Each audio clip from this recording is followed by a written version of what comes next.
about this. Uh, you are here because there's something that you want to change in your life. This is one of the reasons why people come into this group.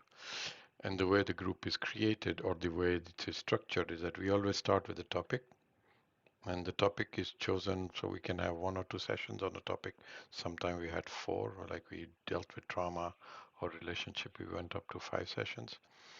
And the purpose is that you get to know in the beginning, so there's a bit of understanding, so that you create a meaning of what it is and what it means, what we are going to do.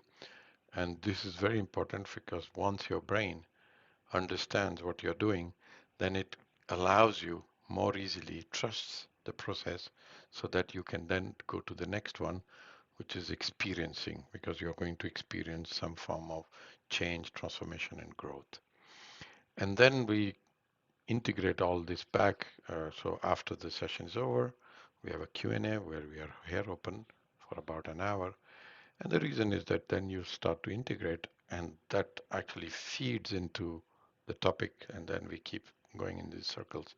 So as you saw, we are running, this is the 50 or fourth session, and all everything is around that cycle. So first understanding, second experiencing, and then integrating, and you keep coming back if you wish to, or create new topics. And of course, in the Q&A, we talk about if somebody is looking for a topic, then we go into detail. For example, the topic that we chosen today actually came from here. So let me get into more what we are going to do. So the topic we've chosen, we're going to do probably 2 or 3 sessions on that, is overcoming PTSD and panic attack. So what we'll focus today is panic attack.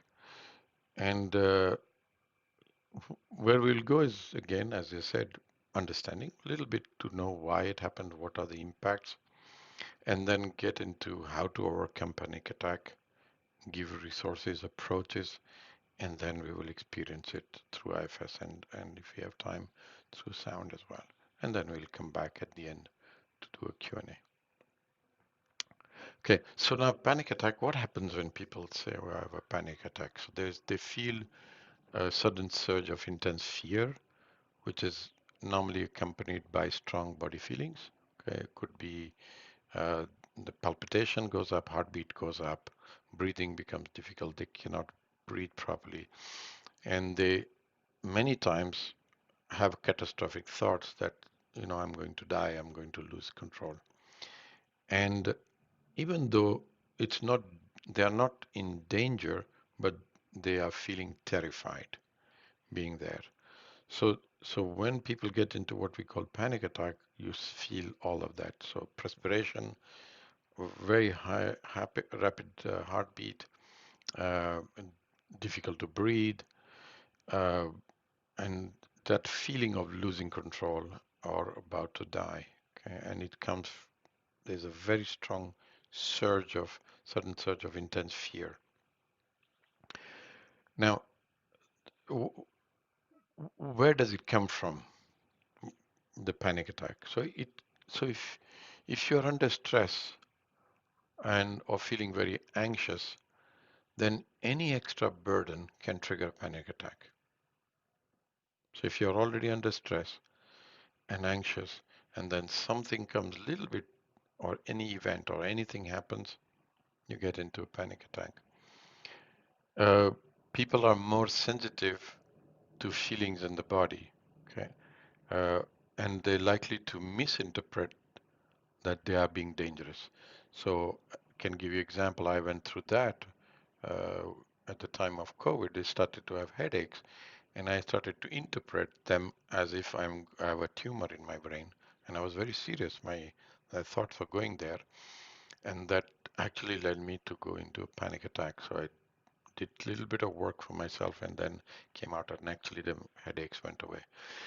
So if you're very sensitive to feelings in your body, and you suddenly feel something somewhere, and you most likely misinterpret them as being dangerous, and there are a lot of words that go around today in the world, and we attach meaning to that.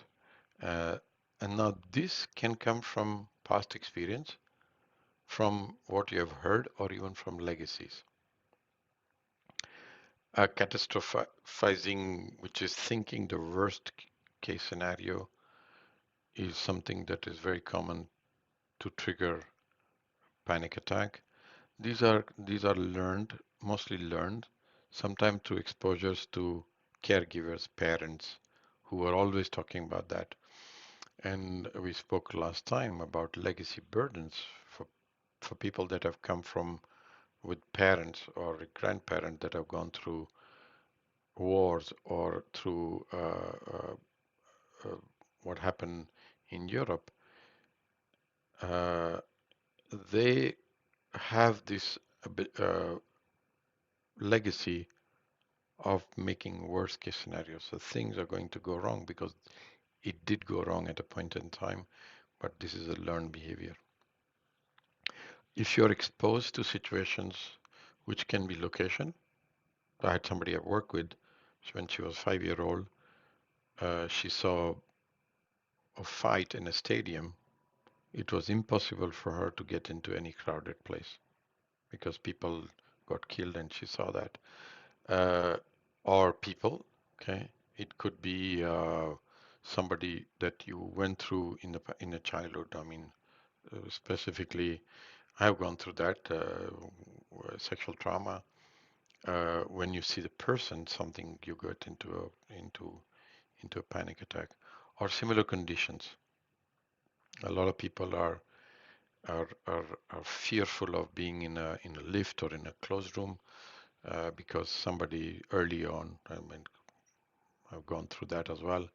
I used to be punished by being put in a dark room, and then you get into that place where a room, a box, can create you into being into a panic attack.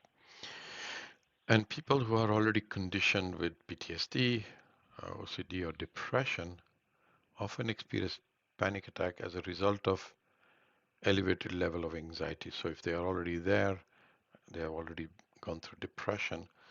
So as you said, the first point, which is it's already a heavy load on the system, and any extra change or burden can just trigger panic attack.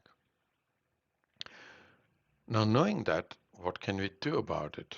Okay, so a kind of path towards healing, and this is something which I practice. I work with people that I work with. Uh, First thing is to become aware, and this is the most important thing: is you become aware of the nature of your panic attack and your triggers. This is key because you can always go back and think about it and you know what was going on. And so you become aware. So always be aware of what is the nature of your panic attack, whether it comes from situations, people, anxiety, or it comes from what you feel in your body. Okay. And then go into the thoughts when you are anxious. So see what thoughts were there at that time and what was happening in somatically, which means sensations in your body. So these are three things that you need to kind of become cognizant of, which means you become aware of it. You can write it down, you can document, you can make sure you deeply understand about how your panic attacks come and what are the thoughts and what is happening to you at that time, the sensation in your body. Now we get into what can we do about it, solutions. So one of the things which I've both practiced and also used for myself is small techniques. And these are very small practice and techniques that you can apply. They normally last 3 to 4 minutes. They're not very long, but repetition of them creates in your system, it's like your go-to mechanism. So whenever I start to feel, I go to one of the technique, and what I'm going to share with you is four techniques. So and these are small things. They're not big. They've been known, and I think everybody kind of when you look at them, they're simple, but they can go a long way in building resilience, building ability to for you to bounce out of it. And then the real work is actually to become strong in yourself and heal your traumas. Because all of that, if you go back into everything, they all start with something that happened somewhere, mostly in childhood, that now yourself, which means you, lose control. And then that's when panic attacks come in. So uh, we are going to go through basically uh, more or less all of it now and see if we can build something for you. Okay.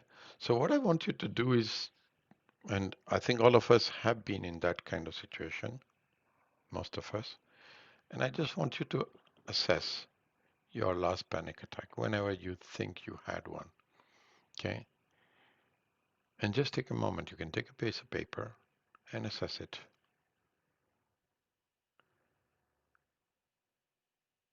What were you thinking about before the panic attack? What was going on? What were your thoughts? What was happening there? What were you doing? Where were you? Which situation were you in? Did you walk into a lift and then suddenly you felt it? The situation, where were you? What were you doing? And what were you feeling?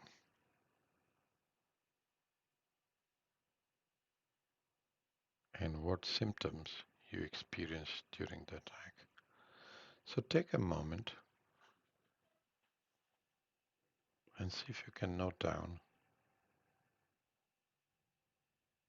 what was the condition when it happened, situation, what was going on in your life or in your mind just before the attack, if there was something going on. How were you feeling?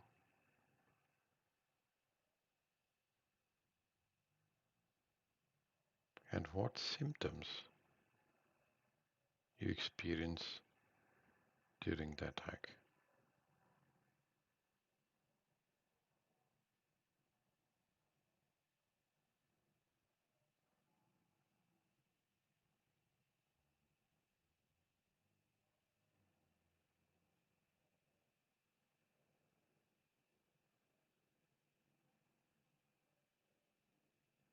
The situation, the thoughts, the feeling, and your experience.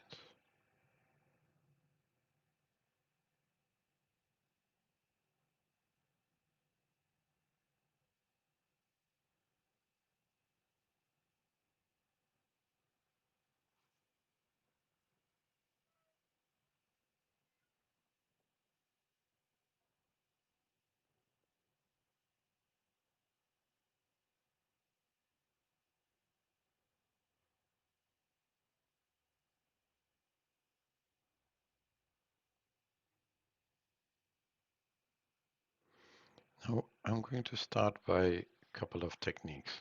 And what I want you to do is, so this one, of course, you can try it actually now if you want to, because you can kind of stimulate it, but you can also do it with your mind. So what you're going to do is you're going to lie on the grass. So this is one of, I think for me, one of the most powerful technique. So which means you can lie on the ground, specifically if you can lie on the grass, or if you have no access to grass or ground, then you can do it on a floor, wooden floor. And what you can do now is you can actually imagine it. And it's going to give you exactly same, almost similar result. So you can always close your eyes and just imagine that you're lying on the grass on your back. And see if you can connect to Mother Earth. Just sense your connection to the Mother Earth to support You can sense in every cell of your body from Mother Earth. Just sense that connection.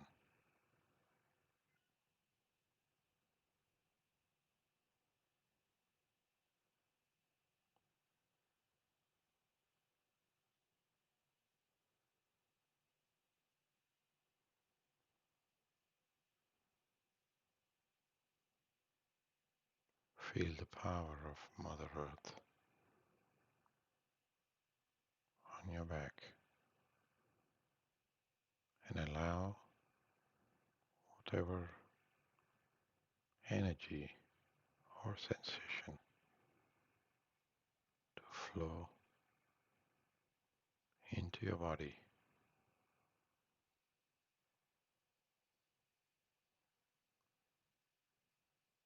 Or if something wants to release and flow into Mother Earth from your body, allow it to happen. And keep sensing this flow,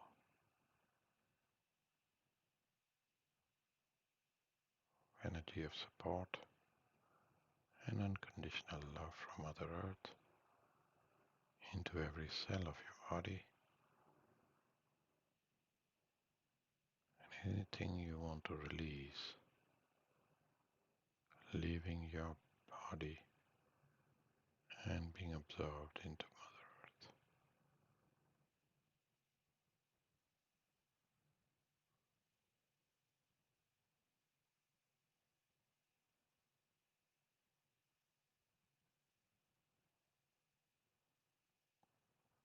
And if you're doing it in real time, in real environment, then you can stay connected for 10 to 15 to 20 minutes. And highly recommend that you repeat it every day. And as SOS, you can do what we just did at any point.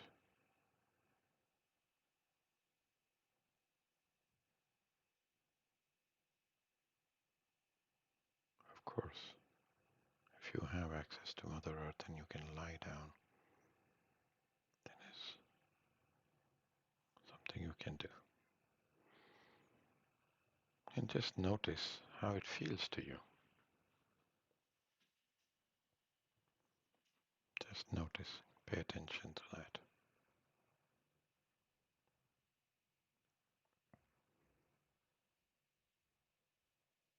Now the second technique is also linked to connection to Mother Earth, but this is a little bit different. Here you create a link between the divine and the Mother Earth, something we do also in the tuning forks. So you can sit in a comfortable position where you are and just take a couple of breaths into your heart. You can put a hand on your heart, but you can also just take a couple of breaths into your heart.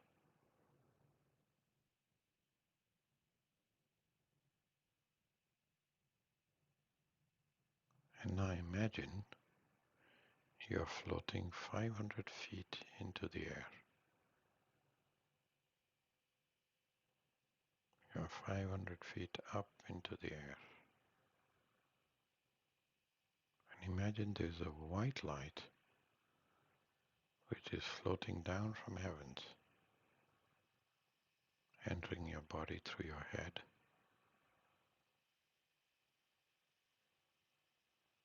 going into your throat, into your arms, shoulders, into your chest, into your belly,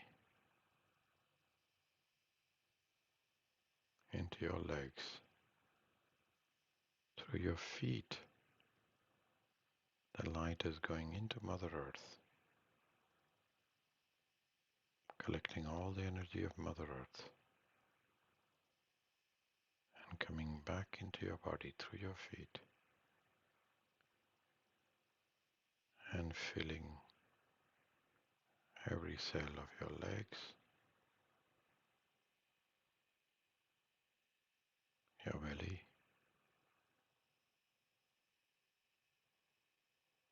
your chest area, your shoulders, your arms and fingers, and into your head.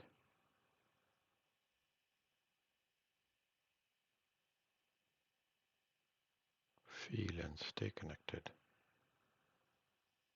with this powerful energy.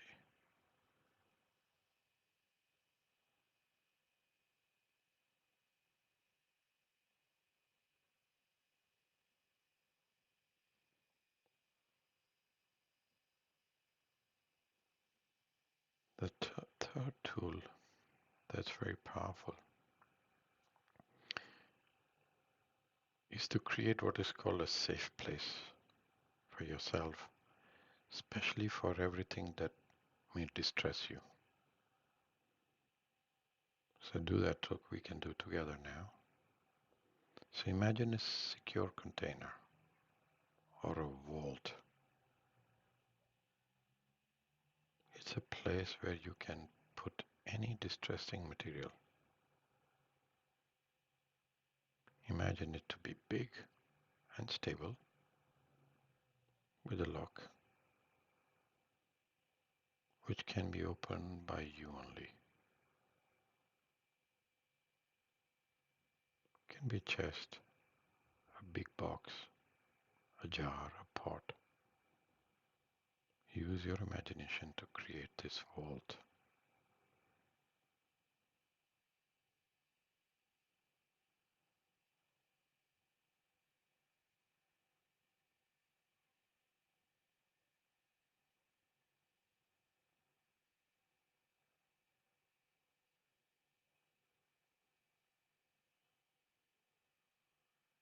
And now, can you now put in this vault everything that you feel you cannot endure?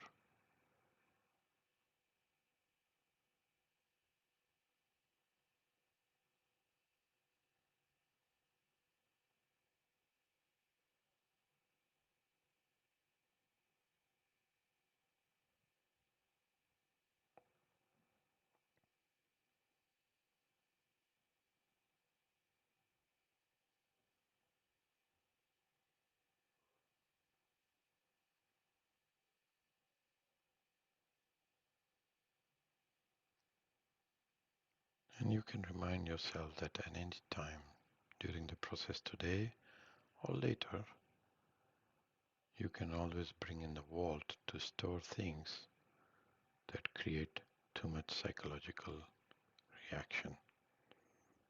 So you can always bring the vault and store in it things you cannot endure.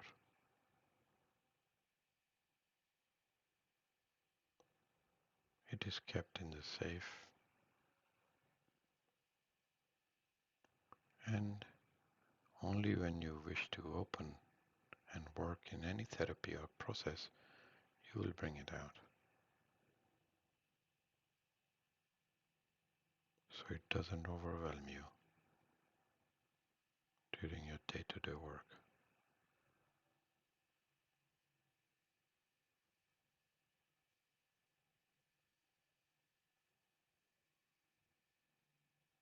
So you can always open the vault, bring something in, and anything that doesn't feel comfortable, cannot be endured, you can put in the vault and lock it.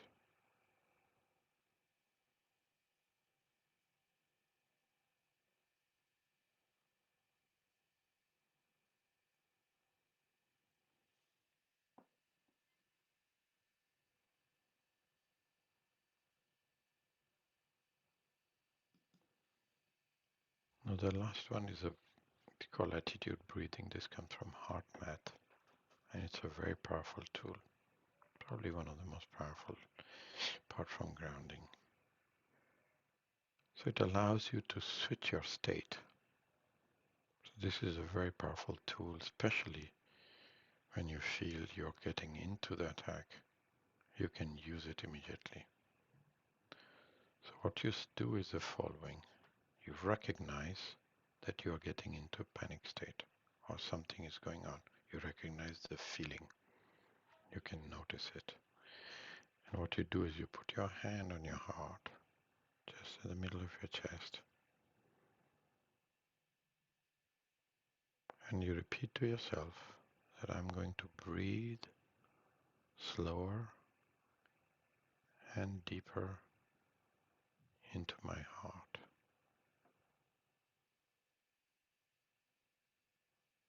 And you slow down your breathing, breathing a little slower and deeper into your heart. And stay like that for about 20 to 30 seconds. Breathing a little slower and deeper.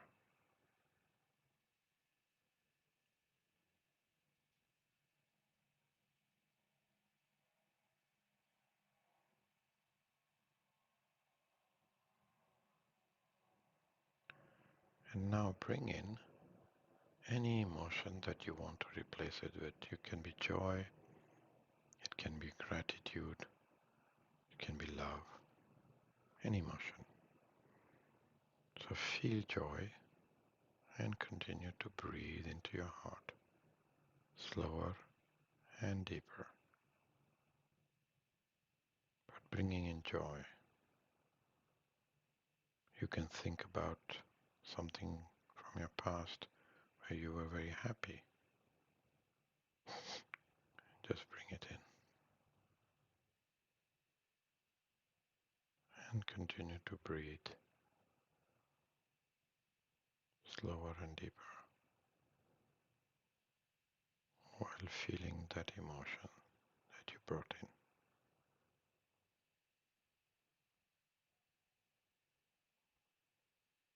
And stay with that for about a minute,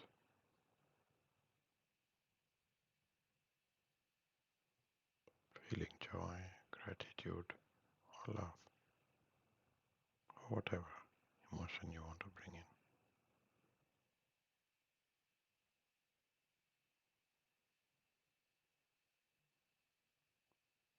And as you do that, you break the pattern chemically.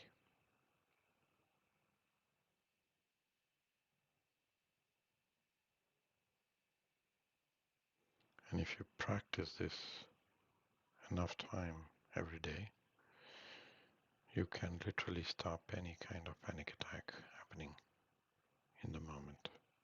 Because this is going to just bring the whole body into a different state, from fight or flight to a state of calm and peace immediately.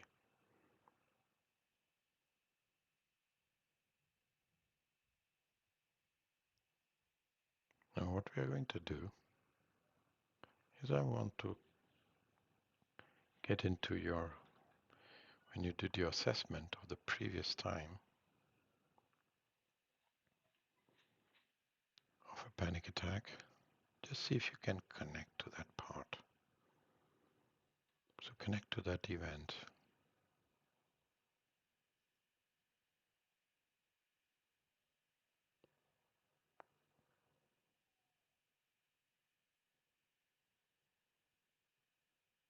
What you just assess for you. Just connect to that. And notice, where do you feel it in or around your body as you connect to that event.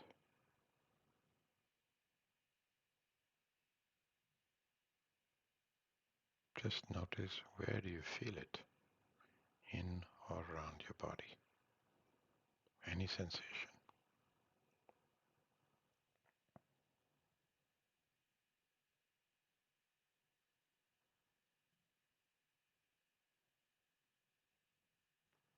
And because you can notice where you feel, it can be one place, it can be multiple places. Just see if you can connect to this place, this location in your body. Just connect to it. And stay curious.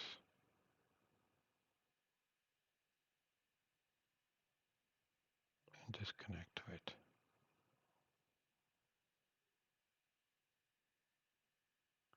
And just notice, how do you feel towards this part of you? How do you feel towards it? You may feel angry. You may feel neutral. You may feel you understand it. Or you may be resentful. Just notice how you feel towards this part of you.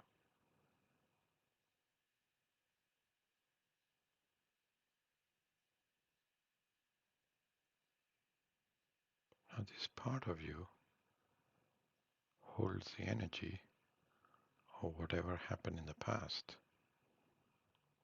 that is bringing the panic attack. So see if you can be a bit curious about it, even compassionate. Maybe there is something interesting that it may tell you about itself. So see if you can be a bit more curious or even compassionate towards it.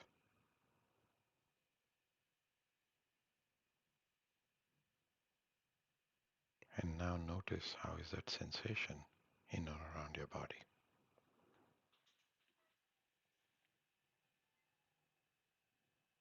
If it changed.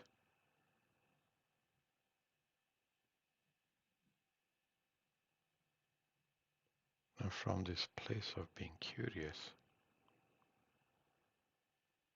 see if you can ask a few questions to this part of you and wait for an answer. Don't think about an answer, just wait for an answer. And it may tell you something interesting for you. So just connect to this part and ask it, what is your intention for me? And wait for an answer.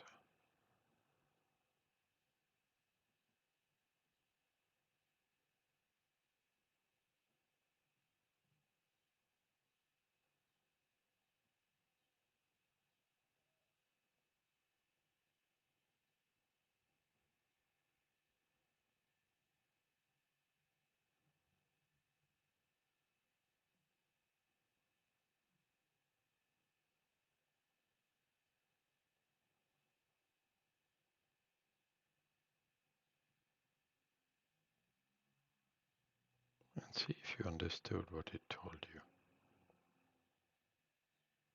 If it makes sense for you.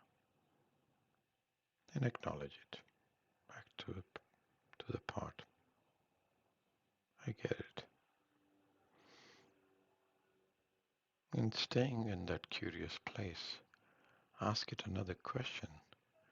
What kind of impact do you try to have in my life? And see what it responds back to you. What kind of impact do you try to have in my life or people around me?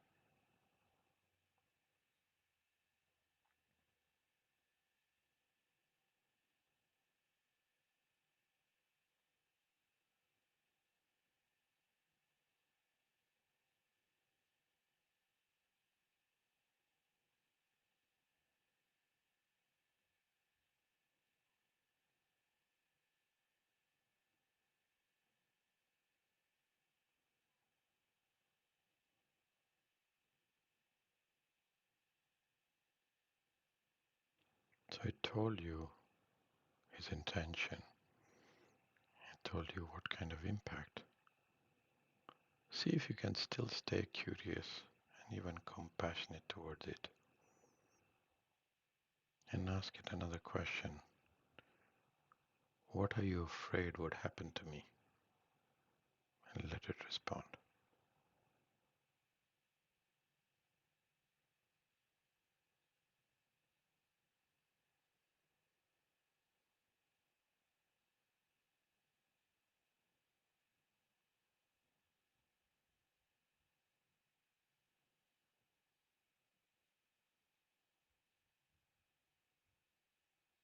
And then ask it, and then what happens?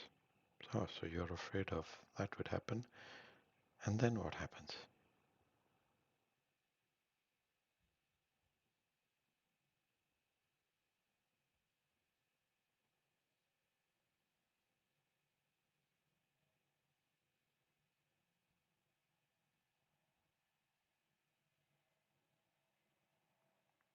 Ask it, tell me, what are you really, really afraid of would happen to me? Your ultimate fear.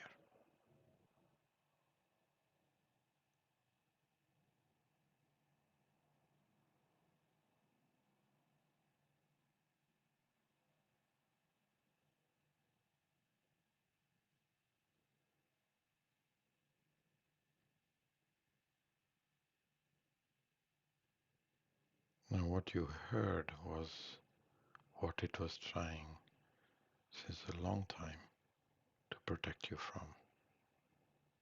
The fear is what it is protecting you from. So see if you can just be a bit compassionate toward it, saying, my God, you have been doing this work for me.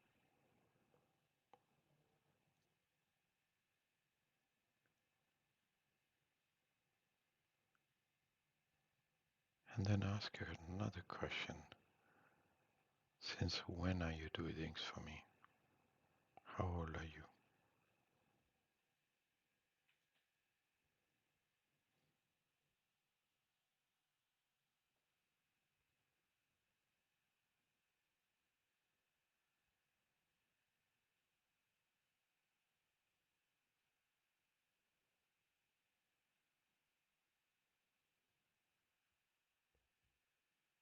And what was going on when you started doing this?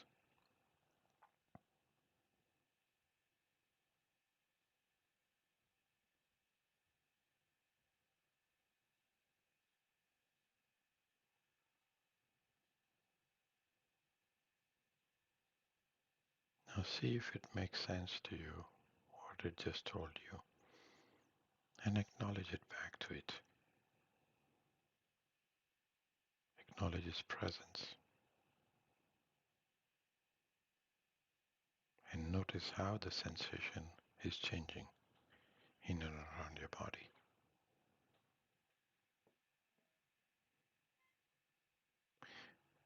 And now ask a question. What needs to happen for you to begin to relax and be less present in my life? What needs to happen for you, for this part, to be less present in your life? So let it respond.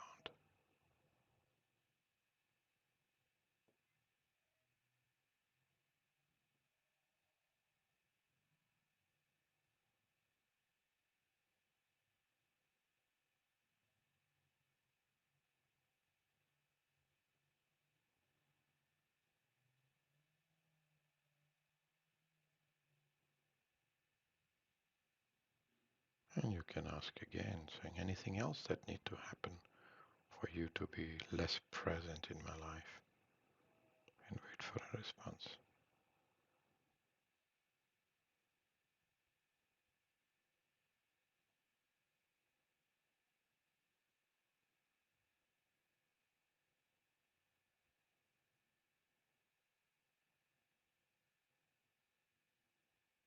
Acknowledge it and see if you can make meaning of what it just told you.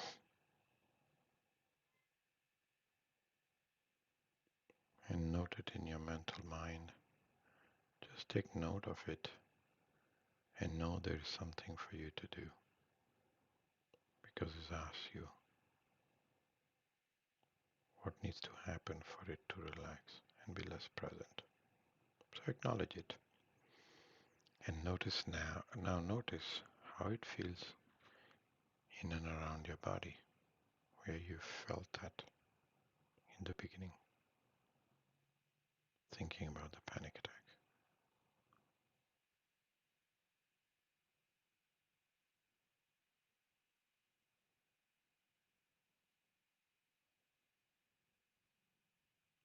So thank it. Let it know that you are going to be back again.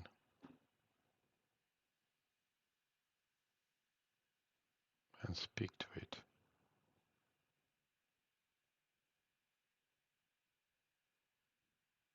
And you will continue to do till you feel and know that it's less present. Let it know.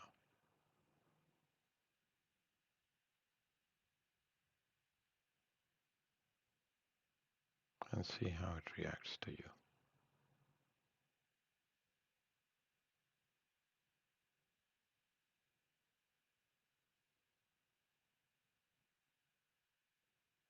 Just be grateful to that part of you.